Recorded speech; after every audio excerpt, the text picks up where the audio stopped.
joining us. The news at 5 with Tom and Mary starts right now. Live from the local station, News 4 Jax starts now. Hurricane Irma wiping out 7 apartments in Riverside and forcing owners of some San Marco businesses to gut everything.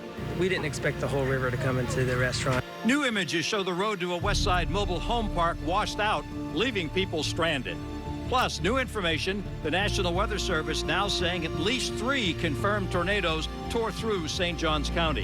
One damaging this cemetery, another tearing up these condos. Governor Scott seeing some of the worst damage along Black Creek for himself. You know when plans for a disaster, and if you listen to this, no one anticipated the water would come up like this, and you know, it came up fast.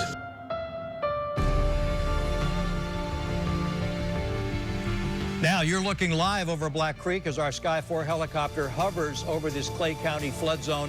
The county's emergency management says the creek crested yesterday morning at around 28.5 feet above flood stage, and the agency believes it will go down in a few days.